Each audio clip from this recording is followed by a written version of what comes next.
বাণিজ্যিক গুদামগুলো রাষ্ট্রীয় সহায়তায় পুনর্নির্মাণের নির্দেশ প্রেসিডেন্ট পুতিনের। রাশিয়া ইউক্রেনের মাঝে বন্দি বিনিময় সম্পন্ন। স্পেনের সেউতায় অভিবাসন প্রত্যাশীদের জন্য নতুন ক্যাম্প নির্মাণ শুরু। জ্বালানি খরচ বৃদ্ধির ফলে ব্রিটেনে মূল্যস্ফীতি বেড়ে 2.9% পৌঁছেছে। ইউতে যোগদান নিয়ে আইসল্যান্ডে হতে যাচ্ছে গণভোট, সার্বভৌমত্ব রক্ষা নিয়ে সংশয় বাসিন্দাদের। ইউরোপের হালনাগাদ ও বৈচিত্র্যময় খবরাখবর আপনাদের সামনে এক নজরে তুলে ধরছি আমি নাবিল হুসাইন।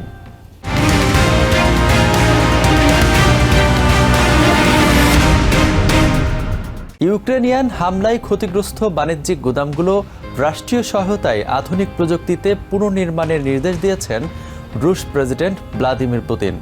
একই দিনে রাশিয়া ও ইউক্রেনের মধ্যে শতাধিক বন্ধি বিনিময় সম্পন্ন হয়েছে। অন্যদিকে খেরসনে ড্রোন হামলায় নিহত হয়েছেন অন্তত 5 জন। অনলাইন খুচরা বিক্রেতা ওয়ালবেরিজের গুদাম সহ একাধিক বাণিজ্যিক অবকাঠামোয় ইউক্রেনের ধারাবাহিক ড্রোন হামলার পর রাষ্ট্রীয় উদ্যোগে তা পুনর্নির্মাণের নির্দেশ দিয়েছেন রুশ প্রেসিডেন্ট ভ্লাদিমির পুতিন। হামলায় ক্ষতির কথা স্বীকার করলেও রুশ অর্থনীতি স্থিতিশীল রয়েছে বলে দাবি করেন তিনি। এই হামলাগুলো কিছুটা ক্ষতি সাধন করলেও কোনো সংকট তৈরি করতে পারেনি। তবে লজিস্টিক ও গুদাম অবকাঠামোগুলো রাষ্ট্রীয় সহায়তায় নতুন প্রযুক্তিতে পুনর্নির্মাণ করা প্রয়োজন এবং সরকারকে এই বিষয়ে কর্মসূচি গ্রহণের নির্দেশ দেওয়া হয়েছে। এছাড়া ইউক্রেনকে ব্রিটিশ ড্রোন সরবরাহের জেরে ব্রিটেন সরাসরি যুদ্ধে জড়িয়ে পড়ছে বলে হুঁশিয়ারি দিয়েছেন রুশ পররাষ্ট্রমন্ত্রী সের্গেই ল্যাভরভ। অন্যদিকে 2022 সালের নর্ড স্ট্রিম পাইপলাইন বিস্ফোরণে যুক্ত থাকার অভিযোগে ক্রোয়েশিয়া থেকে দ্বিতীয় ইউক্রেনিয়ান সন্দেহভাজনকে গ্রেপ্তার করা হয়েছে বলে জানিয়েছে জার্মান প্রসিকিউটররা। যুদ্ধের তীব্রতার মাঝে ইউক্রেন ও রাশিয়ার মধ্যে 103 জন করে মোট 206 জন যুদ্ধবন্দী বিনিময় করা হয়েছে। বন্দিদশা থেকে মুক্ত হয়ে স্বজনদের কাছে ফিরে আবেগ আপ্লুত হয়ে পড়েন ইউক্রেনিয়ান সেনারা। চলতি মাসেই আরও বন্দি বিনিময়ের প্রত্যাশা করছে কিয়েভ। আমাদের কাছে পৌঁছানো স্বজনদের চিঠি ছিল একমাত্র সম্বল। নতুন বন্দীদের কাছ থেকে বাইরের বিশ্বের খবর জানার চেষ্টা করতাম। আমরা মূলত পুরো পৃথিবী থেকে বিচ্ছিন্ন ছিলাম। দক্ষিণ ইউক্রেনের খেরসনে বেসামরিক মিনিবাস ও একটি গাড়িতে পৃথক রুশ ড্রোন হামলায় নারীসহ অন্তত 5 জন নিহত হয়েছেন, যাকে নিষ্ঠুর সাফারি বলে অভিহিত করেছেন প্রেসিডেন্ট জেলেনস্কি। এদিকে 312 জন আইন প্রণেতার সমর্থনে ইউক্রেনের নতুন প্রতিরক্ষা মন্ত্রী হিসেবে ইয়েভেনিও খামারকে অনুমোদন দিয়েছে দেশটির পার্লামেন্ট। ড্রোন হামলা, বন্দি বিনিময় আর কূটনৈতিক হুমকির মধ্য দিয়ে ইউক্রেন যুদ্ধ এখন আরও জটিল এক মোড়ে এসে দাঁড়িয়েছে। Basudebnath, TVN 24 news desk. স্পেনের উত্তর আফ্রিকান ছিটমহল সেউতায় তীব্র ধারণ ক্ষমতা সংকটে থাকা আশ্রয় কেন্দ্রগুলোর উপর চাপ কমাতে অস্থায়ী অভিবাসন ক্যাম্প নির্মাণ শুরু করেছে কর্তৃপক্ষ। প্রায় 1500 মানুষের থাকার উপযোগী এমন 4টি অস্থায়ী ক্যাম্প নির্মাণ করা হচ্ছে। 2 সপ্তাহ আগে বড় ধরনের অনুপ্রবেশের পর এখনও অন্তত 5 থেকে 8,000 অভিবাসন প্রত্যাশী সেউতায় অবস্থান করেছেন। ধারণ ক্ষমতায় অতিরিক্ত হওয়ায় শত শত মানুষকে এল ট্রাম্পোলিন সৈকতের তীব্র গরমে ভাসমান বাসের ট্রাকে দিন কাটাতে হচ্ছিল। স্থানীয় প্রশাসন জানিয়েছে, এসব অস্থায়ী ক্যাম্প নির্মিত হলে অভিবাসন প্রত্যাশীদের জরুরি আশ্রয় ও খাবার সুনিশ্চিত করা সম্ভব হবে। তীব্র গ্রীষ্মের দাবদাহ থেকে রেহাই দিতে সেনা সদস্য ও নির্মাণ কর্মীরা দ্রুততম সময়ে শিবিরগুলোতে কাজ সম্পন্ন করতে মাঠে নেমেছেন। গৃহস্থালী জ্বালানি বিল বৃদ্ধির প্রভাবে ব্রিটেনে জুলাই মাসে মূল্যস্ফীতি বেড়ে 2.9% পৌঁছেছে, যা গত মার্চের পর সর্বোচ্চ। জাতীয় পরিসংখ্যান দপ্তরের তথ্য অনুযায়ী জুনের 2.6% তুলনায় জুলাইয়ে এই সূচকে ঊর্ধ্বমুখী হয়েছে।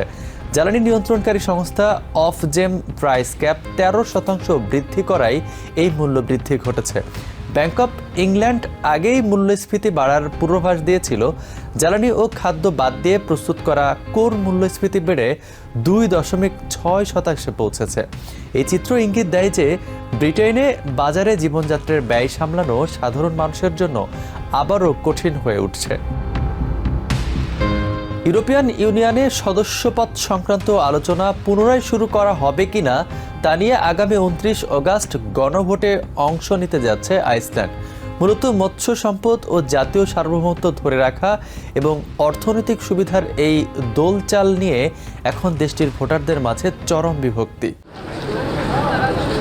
8 দশক ধরে ডেনমার্কের কাছ থেকে স্বাধীনতা পাওয়া আইসল্যান্ডের অর্থনীতি ও সার্বভৌমত্বের মূল ভিত্তি তাদের মৎস্য সম্পদ। ইউরোপিয়ান ইউনিয়নে যোগদানের সম্ভাব্য আলোচনা শুরু করতেই এবার আয়োজন করা হয়েছে ঐতিহাসিক গণভোট। তবে ইউর কমন ফিশারিজ পলিসির অধীনে নিজেদের সমৃদ্ধ সমুদ্র সীমার একচ্ছত্র নিয়ন্ত্রণ হারানোর চরম আশঙ্কায় ভুগছেন দেশবাসী। বর্তমানে আইসল্যান্ডে ইউরোপিয়ান ইউনিয়নের পক্ষ ও বিপক্ষ শক্তির সমর্থন এক সমান। সাম্প্রতিক গ্যালাপ জরিপ অনুযায়ী আলোচনায় ফেরার পক্ষে 46% এবং বিপক্ষে 46% নাগরিক মতামত দিয়েছেন। দেশটির নাগরিকরা একদিকে কম সুদের হার ও অর্থনৈতিক স্থিতিশীলতা চান, অন্যদিকে সার্বভৌম সিদ্ধান্ত নেওয়ার ক্ষমতাও ধরে রাখতে চান। I would vote in favor. I would say yes, because I think we should try to find out if this is beneficial or not. But if I find it not beneficial, say we completely lose control of our fishing stocks, then I would definitely say no. And when and if a possible agreement is on the table. মৎস্য শিল্পের নেতাদের মতে দেশের সামগ্রিক মৎস্য প্রক্রিয়াজাতকরণের 100% মুনাফা আইসল্যান্ডের ভেতরেই থাকে। ইউতে যুক্ত হলে ইউরোপের মৎস্যনীতি এই অর্থনৈতিক শৃঙ্খল পুরোপুরি ভেঙে ফেলতে পারে বলে তাদের বড় ধরনের শঙ্কা রয়েছে। We have 100% of the profit in Iceland and we want to keep it that way. So that is our worries if we join the common fisheries policy, is that this value chain that has generated all this profit for the Icelandic population, that will be torn apart. এছাড়াও নেটোর অন্যতম কৌশলগত ভৌগোলিক পয়েন্টে অবস্থিত আইসল্যান্ডের সাম্প্রতিক ভূরাজনৈতিক সংকট ও প্রতিরক্ষার বিষয়টিও আলোচনার কেন্দ্রে উঠে এসেছে, যার চূড়ান্ত ফলাফল দেখা যাবে আগামী 29 অগাস্টের এই গণভোটে। Basudebnath, TVN24 news desk. এক নজরে ইউরোপের আরও নানা খবর পেতে চোখ রাখুন TVN24 নিউজ নেটওয়ার্কের ইউটিউব ও ফেসবুক পেজে।